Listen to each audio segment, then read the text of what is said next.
Jai Mahamaya ki Jai, Bole Baba ki Jai. We'll go on with chapter 39 of the Srimad Devi Bhagavatam. Narada said, O Lord, I have heard in the discourse of Savitri and Yama about the formless Devi Mula Prakriti and the glories of Savitri, all true and leading to the endless good. Now I want to hear the story of the Devi Lakshmi. O thou, the chief of the knowers of the Vedas, what is the nature of Lakshmi? By whom was she first worshipped, and by what mantra?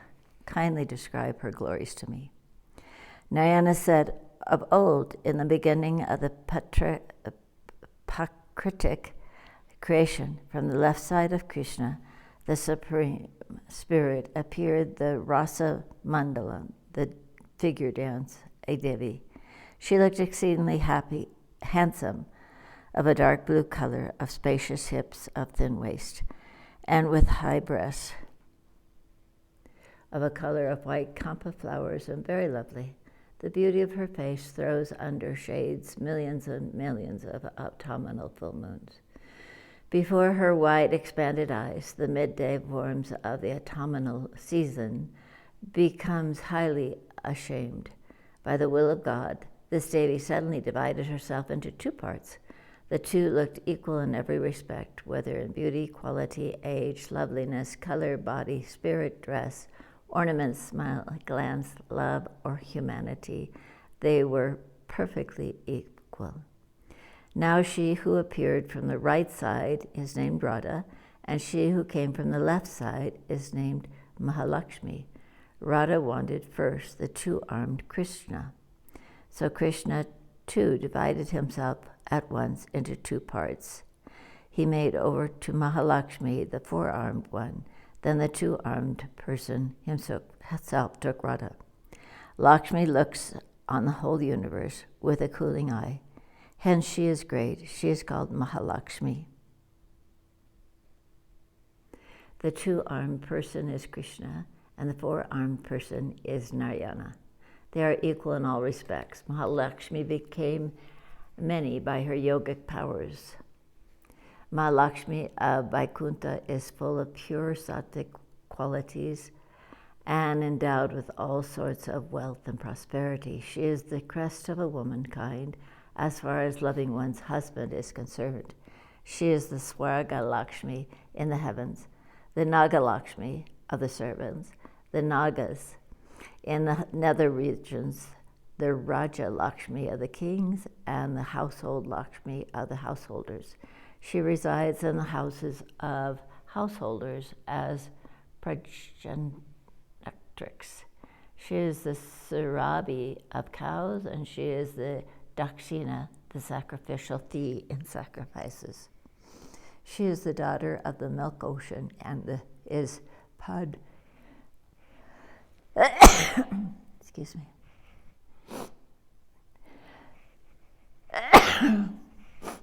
She is the daughter of the milk ocean, and she is Padmini, the beauty of the spheres of the moon and the sun. She is the luster and beauty of the ornaments, gems, fruits, water, kings, queens, heavenly women of all the houses, grains, clothing, cleansed places, images, auspicious jars, pearls, jewels, crest of jewels, garlands, diamonds, milk, sandal, beautiful twigs, fresh rain clouds, or of all other colors. She was first worshipped in Vaikuntha by Narayana. Next she was worshipped by Brahma and then by Shankara with devotion. She was worshipped by Vishnu in the Suroda Sumadra.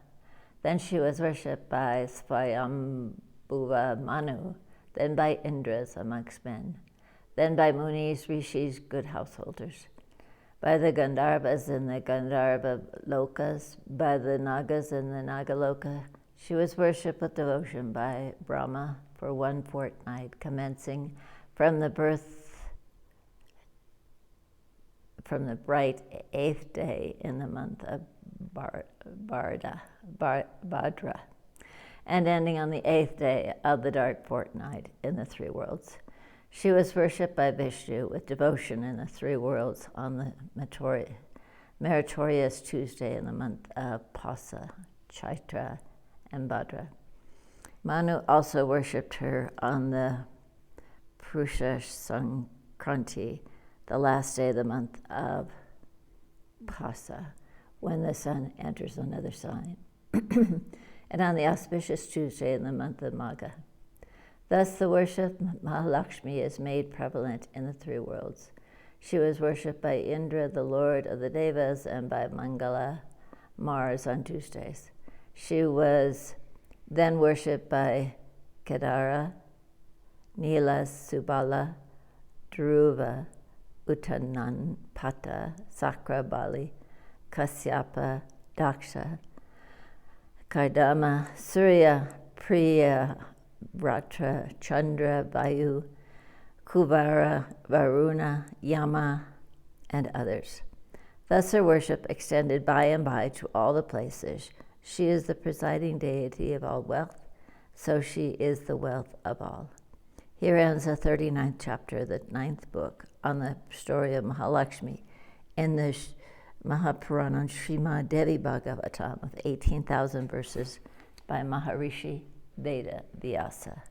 Jai Mahamaya ki jai, Vishveshwari Mata ki jai, Bole Baba ki jai.